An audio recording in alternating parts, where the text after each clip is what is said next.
Hello, good morning and welcome back to my class, children. Today we will study a new topic, nutrition in human beings. Before I start the explanation of the chapter, let us have a quick revision. What is nutrition? The process of taking food or nutrient is termed as nutrition. Why do we need nutrients? We need nutrients for energy, for growth and development of the body. Third, to repair the damaged cells of the body. How many types of nutrients are present in food, or what type of nutrients do we get from our food? We get 5 main nutrients from our food. Carbohydrates, fats, proteins, vitamins and minerals. Children, carbohydrates, fats and protein, they are large molecules and cannot be absorbed directly by our body. So, we need to break these large molecules into simple water-soluble substance so that our body can absorb the nutrients in a very easy way. The process is known as digestion. Or we can say digestion is a process in which the large food molecules are broken down into simple water-soluble substances so that our body can absorb these nutrients easily is known as digestion. The 5 main steps involved in the process of nutrition are: first, ingestion, digestion, absorption, assimilation and egestion. The human digestive system consists of 2 main parts. First, alimentary canal. Second, glands. Now, what is the function of alimentary canal? Alimentary canal is a long tube which runs from mouth to anus. It is around 9 meters long. The digestion and absorption of the food take place in alimentary canal. Now, what is the function of glands then? The glands secrete digestive juices. These digestive juices helps to digest the food. The various organs of human digestive system in sequence are mouth, esophagus, stomach, small intestine, large intestine, rectum and anus. The glands which are associated with human digestive system and helps in the digestion of food are salivary glands, liver and pancreas. The digestion of food begins in the mouth itself. Mouth has 3 parts: teeth, tongue and salivary glands. Now let us see the function of these parts.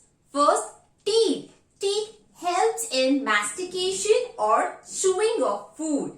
Here the food is broken down physically. Whereas tongue helps in mixing the saliva with food, helps in getting the taste of the food, as well as it helps in swallowing the food. The third part is salivary glands.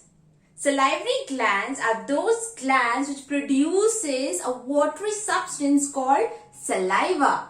Saliva is very important because it contains an enzyme known as salivary amylase. It helps in the breaking down of carbohydrate or starch into simple sugar. Please remember the name of the enzyme, salivary amylase. It is very important. The food from mouth pushed down into a long tube called esophagus. Esophagus is also known as food pipe, and the function of esophagus is to carry food from mouth to stomach. Now let us see how food is pushed down into stomach by esophagus. The muscles of esophagus contract and relax and slowly pushes the food down to the stomach.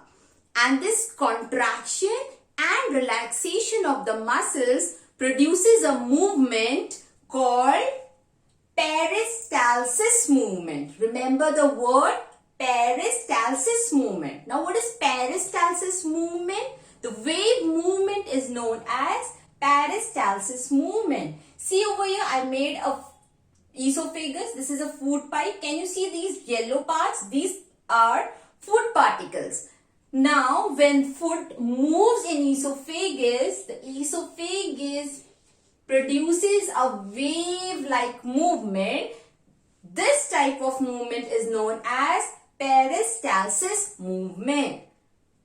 What we can say now? We can say that esophagus slowly pushes the food down to stomach by a wave-like movement called peristalsis movement. Peristalsis movement is produced by contraction and relaxation of the muscles of esophagus. The third part of alimentary canal is stomach. Stomach is a J-shaped organ present on the left side of the abdomen. Stomach receives partially digested food from mouth through a long tube called esophagus. The walls of stomach has 3 tubular glands. These glands produces gastric juices or digestive juices, which helps in the digestion of food. These gastric juices contains hydrochloric acid, pepsin enzyme and mucus. Now let us see the function of hydrochloric acid first. Hydrochloric acid has 2 main roles. First, it helps to kill the bacteria or any other microbe which may enter the stomach with food.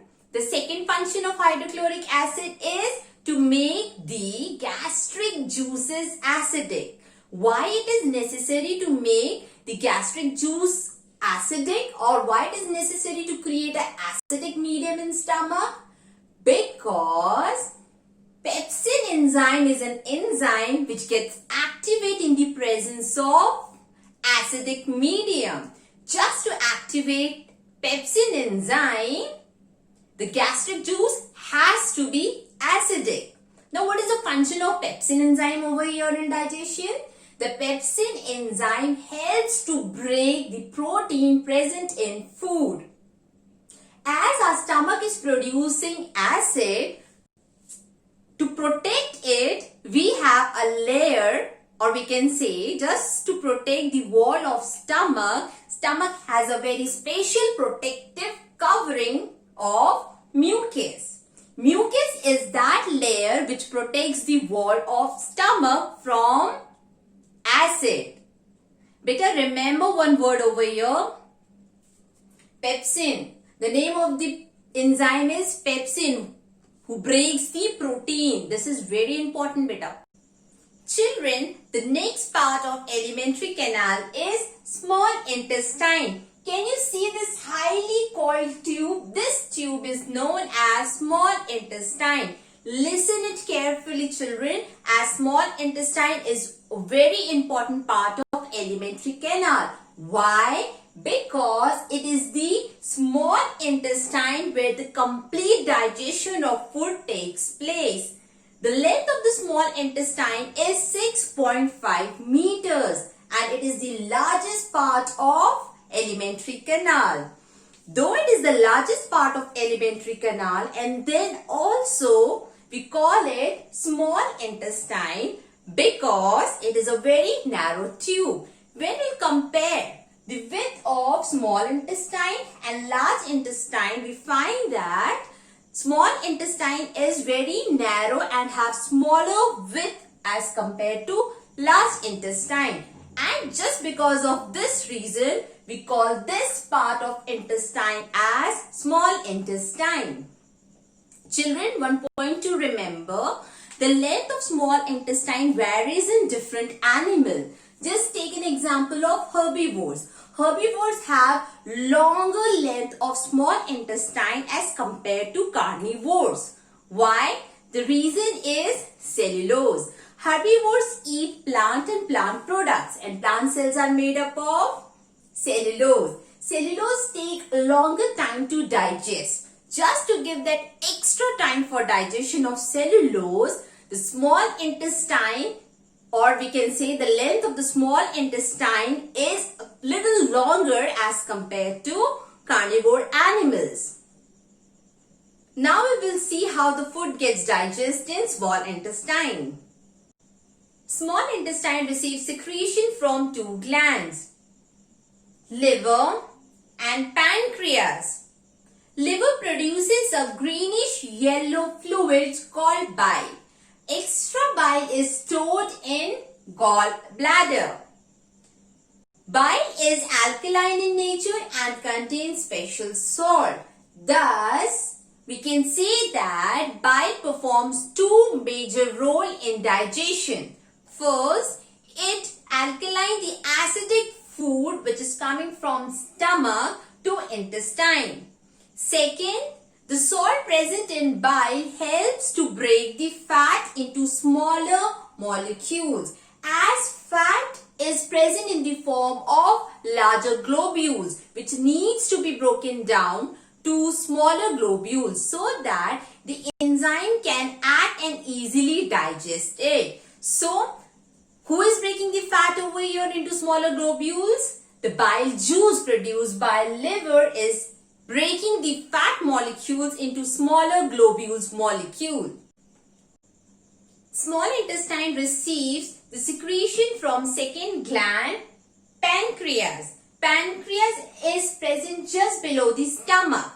Pancreas produces a digestive juice known as pancreatic juice. Pancreatic juice contains three main enzymes: lipase, trypsin and pancreatic amylase. Remember one point over here, children. The enzymes present in pancreatic juice gets activated or performs only in alkaline medium.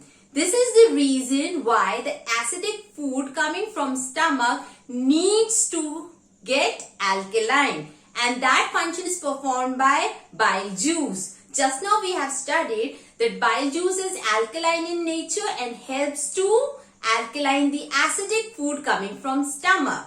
So, it is the bile juice who makes pancreatic amylase, trypsin and lipase to work on food. So, it is the bile juice who is indirectly involved in activating lipase, trypsin and pancreatic amylase. Now let us see the function of each enzyme in detail. Pancreatic amylase. Pancreatic amylase is an enzyme who breaks or digests carbohydrate or starch into glucose. The second enzyme is trypsin. The function of trypsin enzyme is to break or convert protein into amino acid. Third and the last one is lipase. The function of lipase enzyme is to digest emulsified fat into fatty acid and glycerol. Children, don't get confused by the word emulsified fat. Just now we have studied that fat in food is present in the form of large globules. This large globules is broken down into smaller globules by salt present in bile juice, and bile is secreted by liver.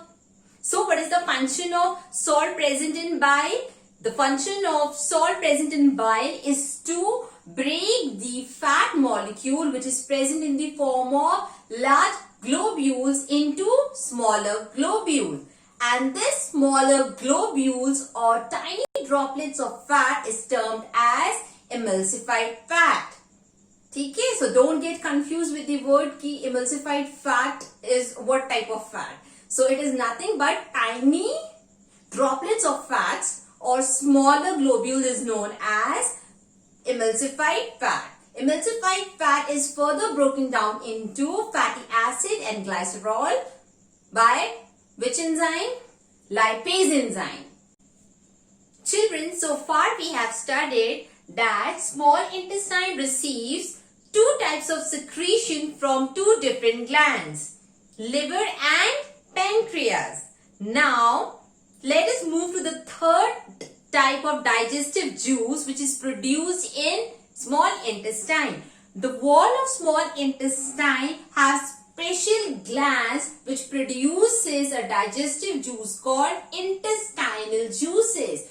Now, what is the function of this juice? Simple. It also contains different enzyme which helps in the digestion of carbohydrates, fats and protein. In the same way, the trypsin, lipase and pancreatic amylase was digesting these nutrients present in food.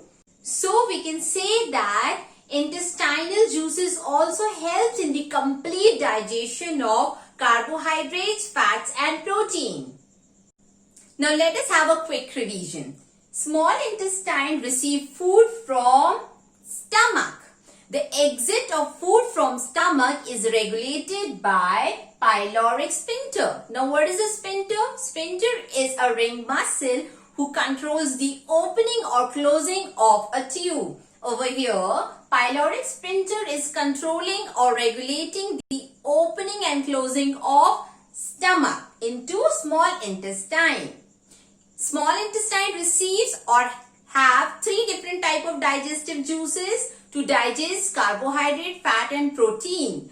The first juice is from liver. Liver produces bile which helps in the digestion of fat and helps to make the acidic food alkaline. The second secretion is of pancreas, that is called pancreatic juice. It contains three enzymes, trypsin, lipase and pancreatic amylase. Pancreatic amylase helps to break down the carbohydrate, trypsin helps to break down the protein and lipase help to break down the fat. The third secretion is by the intestine wall itself. And the digestive juice secreted by intestine wall is intestinal juices.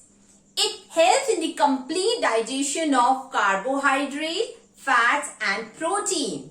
So we can say that small intestine is a site or a place where the complete digestion of the food takes place. And after the complete digestion, carbohydrate gets converted into simple glucose, fats get converted into fatty acid and glycerol, whereas protein get converted into or broken down into amino acid.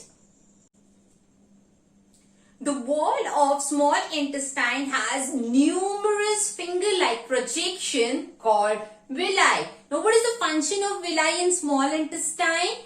Villi increases the surface area and helps in rapid and maximum absorption of digested food. Villi are richly supplied with blood vessels who carries the digested food from small intestine to each and every single cell of the body. The undigested food or unabsorbed food from small intestine moves to large intestine. The wall of large intestine absorbs the extra water present in undigested food or unabsorbed food. From here, the undigested food moves to a place, or we can say gets stored in a place called rectum. After a time, from rectum, this undigested food is removed out from the body through an opening called anus. The opening of anus is regulated by a sphincter called anal sphincter.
coming videos. But hey, wait! Don't forget to hit the like button and subscribe to my channel because it is all free. And if you think that this video can help your friend who is looking for a simple and easy explanation of the chapter along with the notes, then please don't forget to share this video with your friend. See you in my coming videos. Bye-bye.